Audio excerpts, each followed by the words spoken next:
No shame, no shame, no shame, no shame.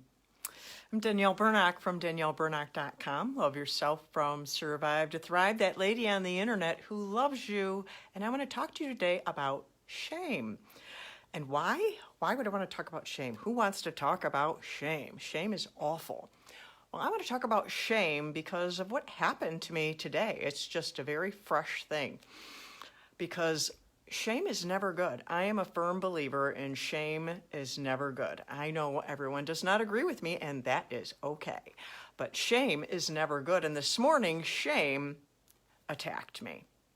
And how that happened was I had a dentist appointment this morning, and I was at a time when I'm normally very busy, and I did not pay attention to the time, and I was late. I missed my appointment, and they called me, and I was like, oh my goodness, I forgot, and I felt terrible. I've never done that with the dentist before. It's very odd for me to do this because I'm pretty anal about things like that, because keeping appointments is very important to me. That's a matter of honoring your word and honoring other people and showing respect for people.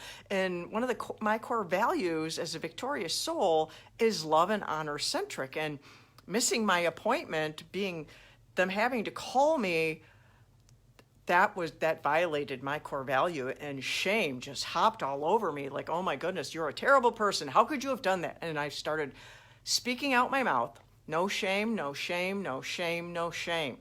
I made a mistake. I did something wrong. I was guilty. Yes. I asked them, can I still come in? I said, I'm so sorry. I owned it. Yes, I forgot. It's all my fault. I owned it. But I didn't let the shame be there. I didn't give it permission. I fought it and said, no, no shame, no shame. And I had to walk around, and as I was getting my shoes on to go out the door, they said, yes, I can come in there. And so they said, how long will it take you? I said, about 10 minutes. I'm real close. And so I got to go and do my dentist appointment, but then more shame happened there. That's why I'm going into that part too, because it's not just about missing my appointment, because we get attacked with shame more than when we do something wrong. And when we do something wrong, we are guilty. And that is something that we need to own. I owned my guilt, but I refused the shame. But when I got to the dentist appointment and I was getting impressions done of my mouth, which I've never had to do before, and so it was kind of nervous for me. I'd never done that before, and I started to feel all these feelings that I didn't expect.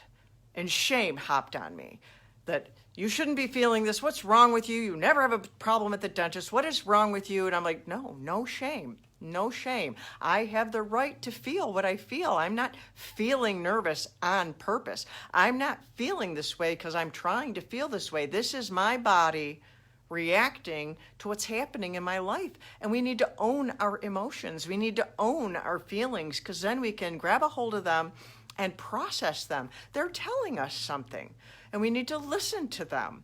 So I needed to listen to my feelings and express them to the dentist and the assistant hygienist that was there.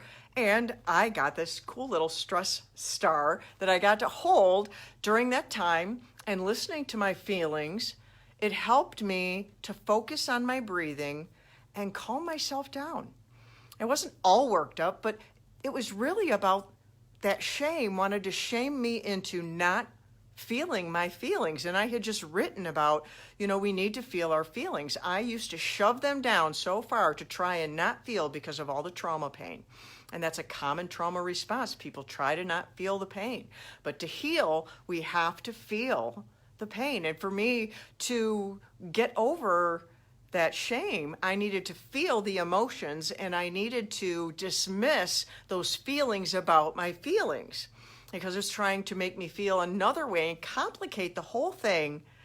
But I resisted the shame. I spoke up with my need. I got my need met. And then when I came home, I was still feeling physically in my body, because like that book by Dr. What's his name? I have it right here. Dr. Bessel van der Kolk, The Body Keeps the Score. It's true. When I got home from the dentist, my body was still feeling the feelings, even though my emotions had been addressed. So I sat myself down in this very chair and did my quiet meditation to calm myself. And so I wanted to share that with you today because you're not alone. Shame attacks everybody. It's never good, and you can win against it.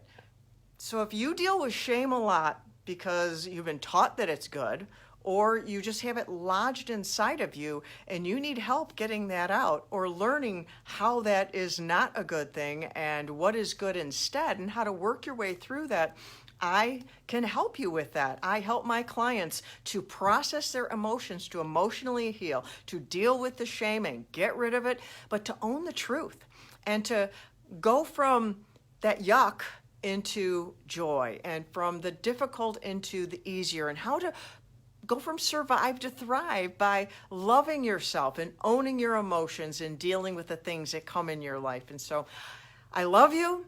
So until next time, I'm Danielle Bernack from DanielleBernack.com. Love yourself from survive to thrive, that lady on the internet who loves you. Mwah.